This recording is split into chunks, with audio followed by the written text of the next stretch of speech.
And that's one of the pieces that has most impressed me about there's an extreme amount of momentum and I think true sort of builder alignment towards fundamentals in your guys' ecosystem and exploring the business use cases. So what was the secret sauce for you guys to be able to build that ecosystem? How have we gone about it? And what do you think the ecosystem projects are getting out of, aligning themselves with Peaq? And it has so much potential to have positive impact on the world, because if you can connect all DERs, if you can enable decentralized energy creation, trading, and efficient energy markets, you can really help the transition to renewables massively, just make energy essentially free at some point. And I think this is probably the highest impact area of DePIN. Excited. Thank you all for joining us here today for the proof of coverage episode pre-token 2049 version. Super happy to have Leonard, one of the co-founders of Peaq, network with us ahead of their, after many years of hard work, their token generation event coming up here maybe in a few weeks or months, depending on where we get this podcast released.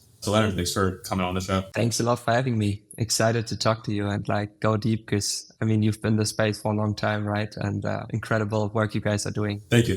We've had the pleasure of watching Peaq grow from a distance over the past couple of years. But I know even before EP3, you guys were working on this for a number of years. I think back in 2020 or 2021 was when the origins of Peaq started as an ecosystem. So I'm just curious to ask you, and there were so few of us working in DePIN or thinking really actively about the space back then. What gave you the conviction to go all in on it back then, or sort of what was the origin story for what has now become the Peaq network? Yeah, so it goes back actually all the way until 2017. Back then we were in Berlin and, was pre the first ICO hype and bubble. And back then there was IOTA already around, and they were kind of the first ones into IoT and machine economy. And we really liked that vision of, imagining a machine economy that works for everyone, basically. We then pretty quickly figured out that, the technology as promised didn't work that well and didn't scale as it would have needed to scale to build IoT and machine economy scale cases.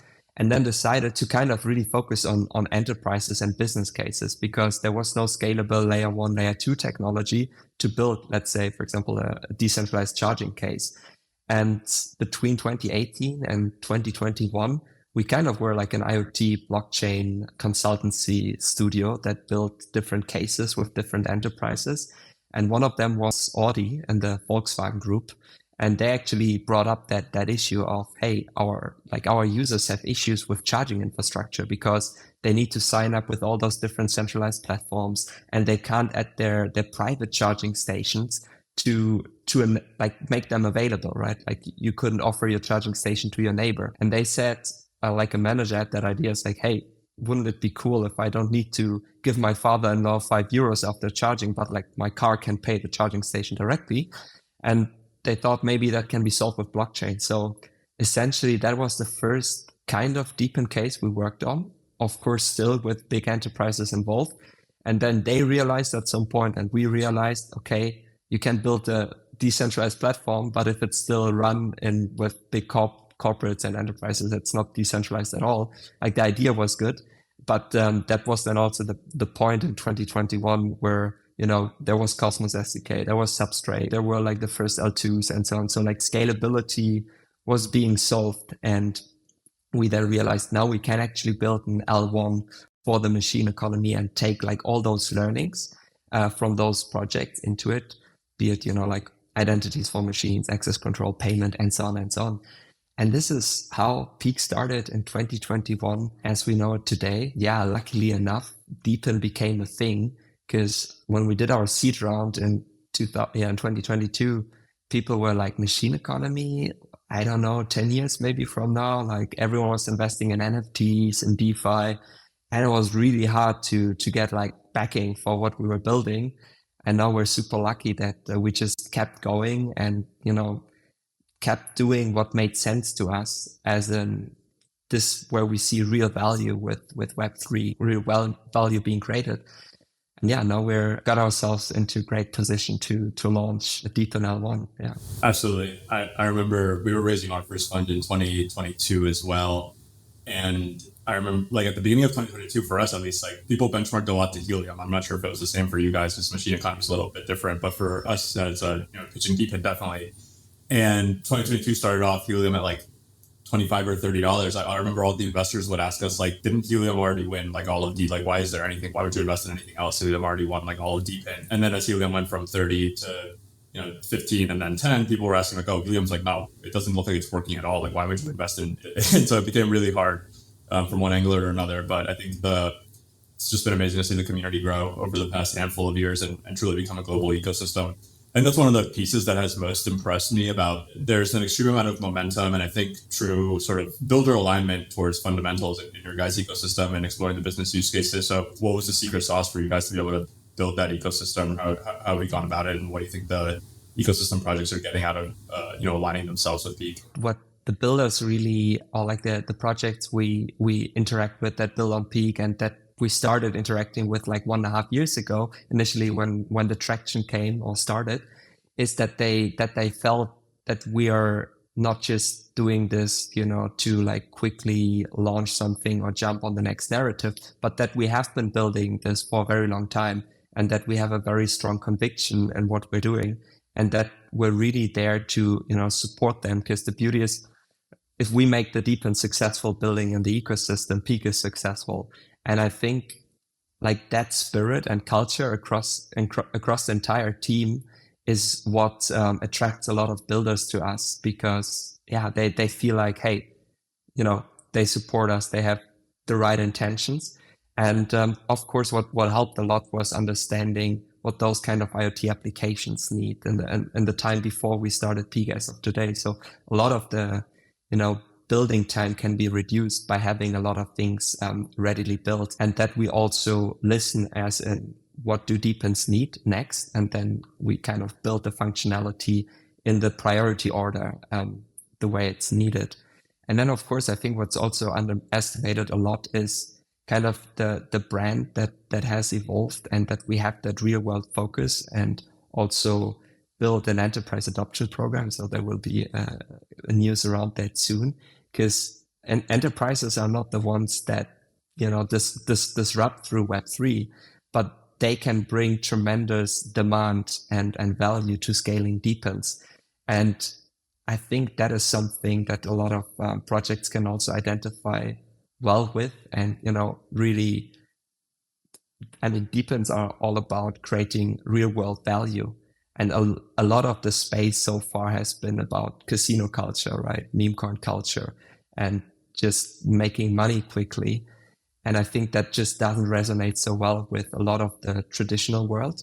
And also that doesn't resonate so well with a lot of the DePIN builders because they want to build serious, valuable networks and applications. And bringing all of that together, I think that culture, and of course, on a product level, serving them with everything they need. And if we don't have it yet, we will build it and we will provide it, is what attracted a lot of projects initially. And then it's momentum, right? Like the more there are, the more are coming. And we're really grateful to see now that we hit that point where, the train is running and it's going faster and faster.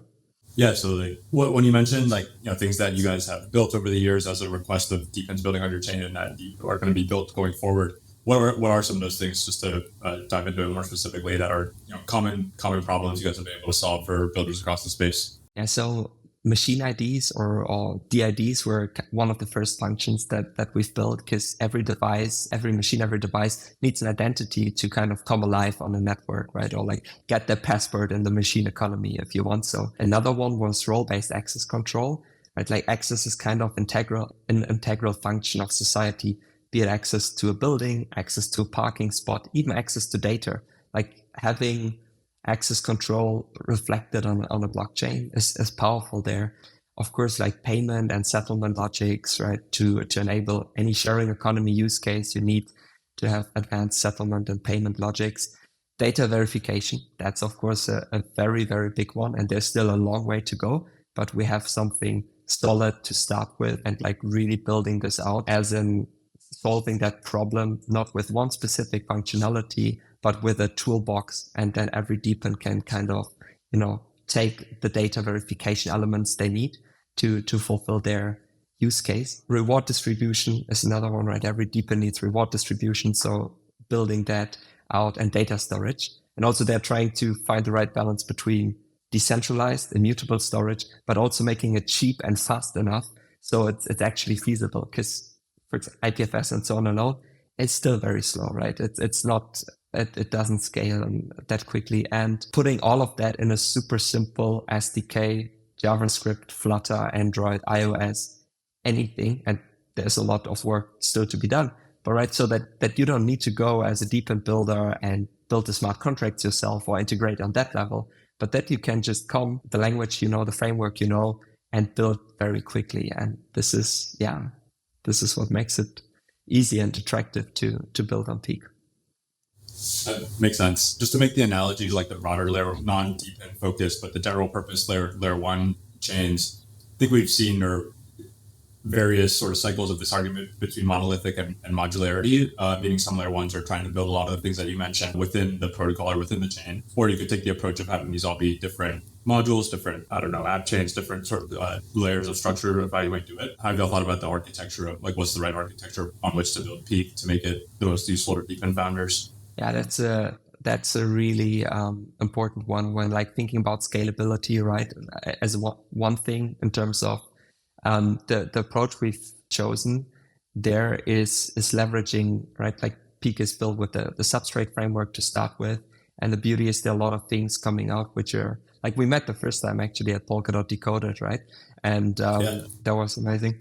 And there's async backing and agile core time, which are things coming out that really allow chains to scale to TPS level while keeping low transaction fees, which allow a large amount of DePINs that need a lot of block space to build on Peaq. So it's on the roadmap and architecture.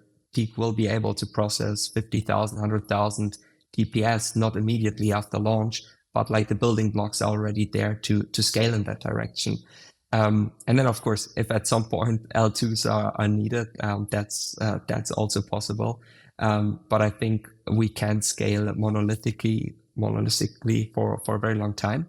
And in terms of the functionalities themselves, so we call them modular DePIN functions, but they are logic that is smart contract logic or so-called pellets, which are part of the runtime of the chain itself. And then that complexity is abstracted away in the SDK, as I said before, in the different SDKs.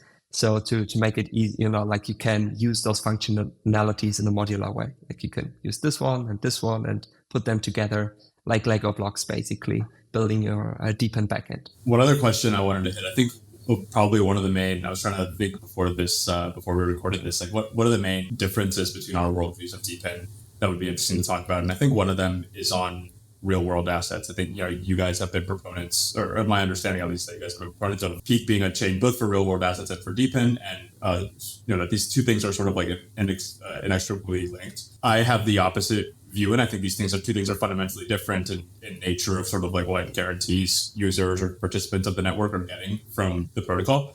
And just curious, how you guys think about it from both from supporting it as a layer one perspective and also your personal perspective as where you're most excited about to spend time and sort of support the growth of crypto between these two areas. Absolutely. And I'm happy that we have that conversation, because I saw your tweet, right? And I think the other day, I commented underneath Dylan's tweet as well there, because the way we see it, we call them machine RWAs. And kind of what sparked that is the project ELU, they tokenized a fleet of Teslas in Vienna, where they essentially crowdfunded that fleet. They collected capital from the community, bought the Teslas, and then the revenues were kind of tokenized, and everyone who invested in that fleet, provided capital, was earning from that fleet as well. And of course, there's a good element of centralization, right? You still need a company that buys the Teslas. Tesla can only have legally one owner that needs to do maintenance and insurance and all of that. But at the same time, you can decentralize the revenues that are being generated from those bigger machines.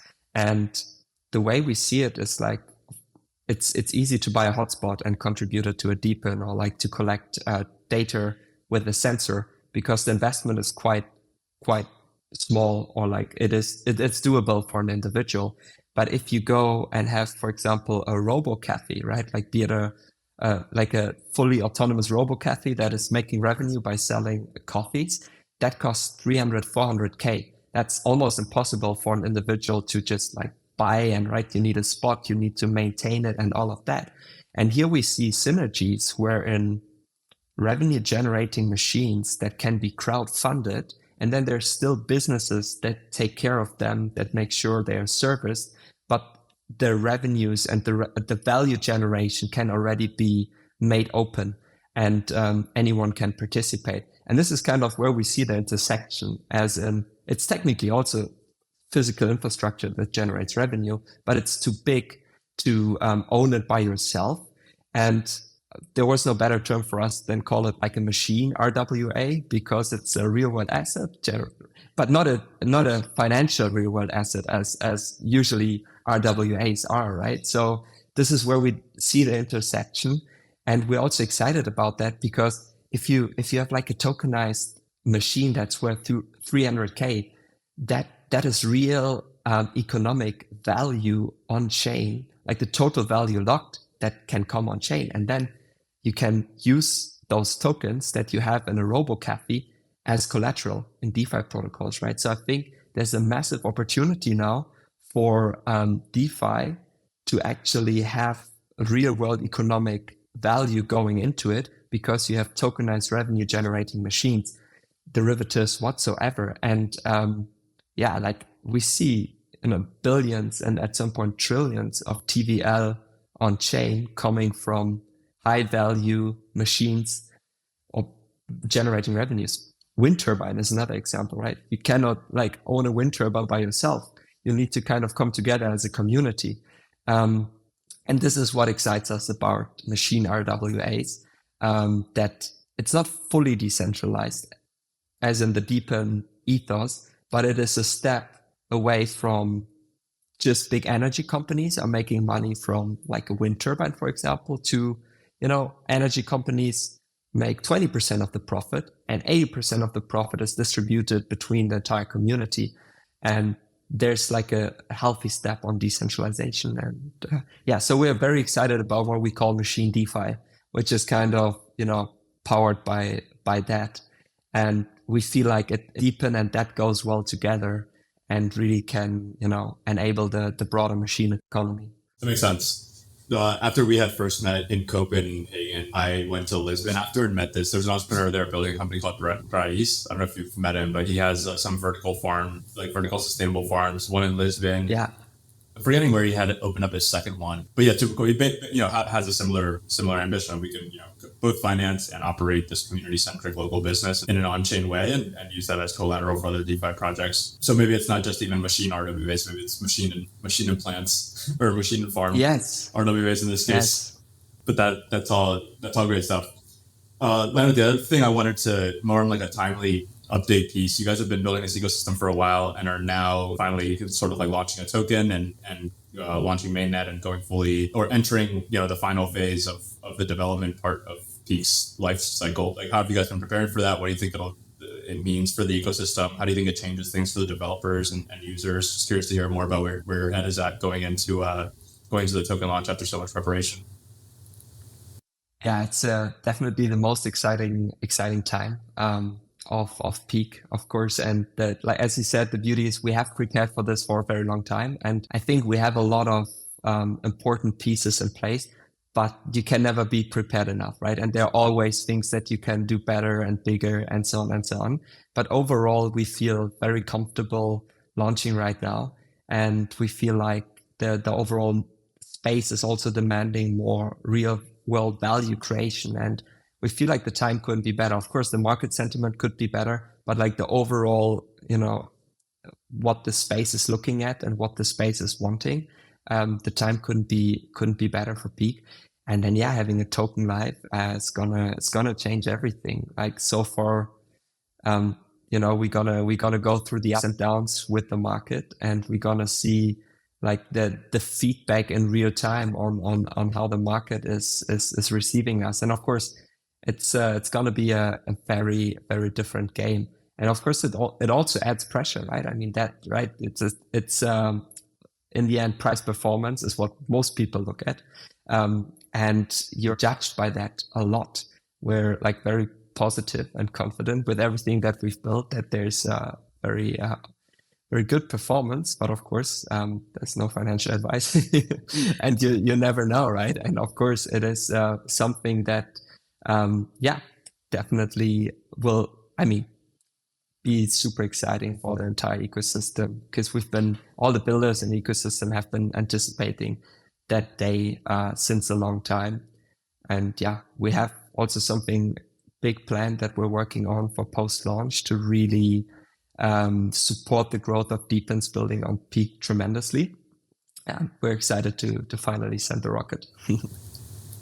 Very excited too. Us at EB3 personally are on the same page as you guys on the liquid side. We raised the liquid token fund earlier this year, thinking that some of the most compelling opportunities were going to be in new launches with networks that have been building for a number of years. And the token markets, they tend to be pretty short-sighted, or it tends to take them a while to understand these things. And so there's a big advantage to be had by people who are generally passionate about it or have been thinking about it for a while. What would you like to see, or just a quick request for builders in the Peaq ecosystem? Like, what are things that are not there today? DePIN builders listening to this who have some spare time or ideas or energy might be able to build on top of you guys and build value to the ecosystem.